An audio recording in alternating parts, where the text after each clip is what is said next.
वो मुंबई की सबसे पावरफुल बिजनेसवुमन थी, रीसा कपूर।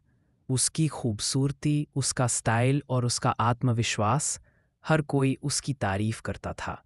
पर असल में लोग उससे डरते थे, क्योंकि रीसा के ऑफिस में कोई गलती माफ नहीं होती थी। एक दिन मीटिंग के बीच उसने एक नए इंटर्न को सबके सामने डांट दिया। तुम जैसे लोग सिर्फ वक्त बर्बाद करते हैं।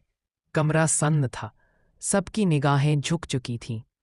लेकिन वो लड़का, आरव मल्होत्रा, सिर झुकाने के बजाय मुस्कुराया और बोला, मैडम, हर कोई एक्सपर्ट बनकर नहीं आता।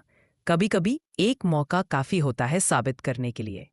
उसकी आंखों में डर नहीं, बस सच्चाई थी। ईसा ने ध्यान नहीं दिया। उसे अपनी सफलता पर इतना घमंड था कि उसने अपने क्लाइंट्स को भी नीचा दिखा दिया। और फिर कॉन्ट्रैक्ट चला गया किसी और के पास। पहली बार रिसा की दुनिया हिल गई थी। रात के सन्नाटे में वो अपने ऑफिस की खिड़की के सामने अकेली बैठी थी।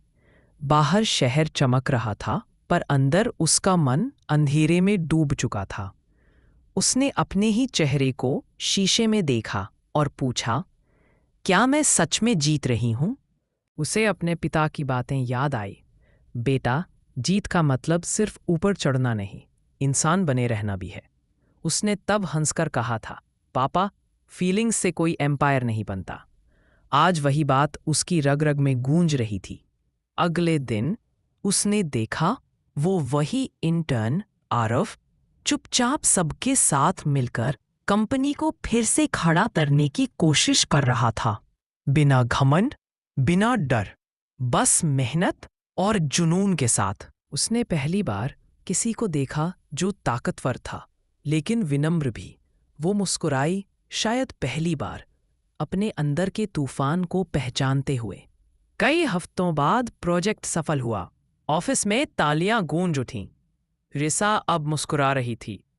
इस बार जीत सिर्फ उसकी नहीं, उसकी टीम की थी। सबके सामने उसने कहा, कभी कभी भगवान हमें गिराता नहीं, बस झुका देता है ताकि हम इंसान बन सके। पूरी टीम खामोश थी और पहले बार सबकी नज़रों में उसके लिए डर नहीं, इज्जत थी। शाम को बालकनी से सूरज ढलता देख वो धीरे से बोली, पावर सबके पास होती है, पर असली ताकत है दूसरों की इज्जत करने में। अब वो वही रिसा कपूर थी, पर घमंड के बिना और आत्मा के साथ। घमंड टूटे तो इंसान बनता है। ऐसे ही मोटिवेशनल इंस्पिरेशनल वीडियोस के लिए जेनिथ लाइफ वाईपी को सब्सक्राइब कीजिए। अगर आपको स्टोरी पसंद आई हो तो लाइक करें। धन्यवाद।